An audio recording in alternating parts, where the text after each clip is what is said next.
Brandon, pesan yang banyak deh, nanti aku yang bayar. Pokoknya kalian harus makan sampai kenyang. Tommy, baru gajian ya? Kok royal banget sih, Brandon? Bawel ah! Mau ditraktir nggak nih? Anak, ya jelas mau lah. Hari ini kan giliran kamu yang keluar duit tidak lama. Kemudian Elsa datang menghampiri meja di mana mereka duduk. Ia baru pamit dari toilet untuk menerima telepon. Anak, Elsa kenapa kok sedih? Pamali lo Sabtu-Sabtu murung gitu. Ivan, iya kenapa sih usah dompetmu hilang? Brandon dan Tommy tertawa menimpali lelucon Ivan tersebut. Elsa, mamaku barusan telepon. Dia bilang papaku bangkrut. Semua rumah, mobil, dan tabungan di bank ludes. Terisak pelan. Kami harus pindah ke tempat tinggal yang lebih kumuh. Parahnya lagi semua kebangkrutan ini karena papa terlibat kasus korupsi dan sekarang dia menjadi buronan polisi. Menangis.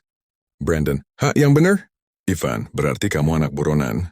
Ana, kamu jatuh miskin sekarang, sa? Brandon, Ivan, Ana, dan Tommy memasang raut muka tegang dan memandang hina kepada Elsa yang sedang menangis. Elsa, aku sudah nggak punya apa-apa sekarang, tapi kalian masih mau kan temenan sama aku? Kita kan bersahabat sejak 5 tahun lalu. Ana menjauhkan kursinya yang tadinya berada di dekat kursi Elsa, yang merapat ke arah Brandon yang berada di sebelahnya. Ana, ya kamu tahu sendirilah kita ini sekumpulan pemuda-pemuda kaya. Jadi mana mungkin kamu bisa menuruti gaya hidup kita? Tommy, mending kamu pulang dan tengok keadaan orang tuamu, sa. Ivan dan Brandon hanya memandang dingin ke arah Elsa. Elsa pun menatap mereka dengan tatapan yang sangat sedih. Elsa, kupikir persahabatan kita selama 5 tahun ini berarti. Tetapi aku jatuh miskin, kalian tak menerima aku lagi. Brandon, sudahlah, sa, pulanglah. Betul tadi apa kata Tommy. Sudah bagus makananmu kubayari. Elsa bangkit berdiri dari kursinya, kemudian menatap sedih keempat temannya. Kemudian ia meninggalkan mereka dan keluar dari kafe. Ivan, gila si Elsa, masa kita disuruh anggap dia teman sih? Sementara dia sudah melarat, aku jadi nggak nafsu makan. Brandon, sama nih, ya udah minta bill aja deh. Tiba-tiba Ana yang sudah hampir sampai ke mobilnya, berlari menghampiri Brandon dan Ivan. Ana, guys, barusan aku dapat kabar kalau ada seorang gadis yang ciri-cirinya mirip Elsa hendak lompat dari flyover. Ivan, serius, Ana? Masa kayak gini bohong? Coba cek handphone kalian. Brandon dan Ivan mengecek handphone masing-masing dan menerima kabar yang sama dari pesan broadcast. Brandon, yuk kita langsung ke flyover itu. Kamu bareng kita aja, Ana.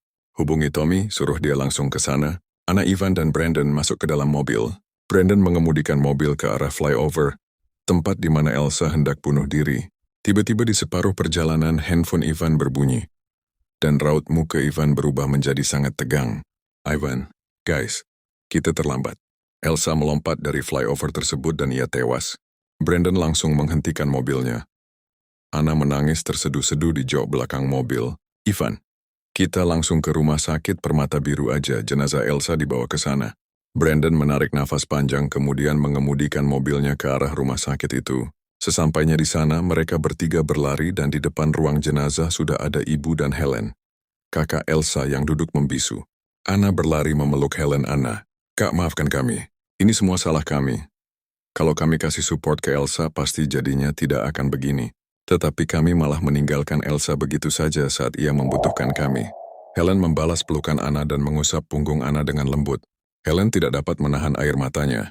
Helen, sudahlah, kami sudah memaafkan kalian. Ini semua sudah digariskan oleh Yang Maha Kuasa. Aku cuma memohon agar kalian terus mendoakan Elsa agar ia tenang di sana. Brandon dan Ivan terkesiap menatap Helen yang tidak marah kepada mereka dan malah memaafkannya. Ivan, kami mohon maaf sebesar-besarnya, Kak.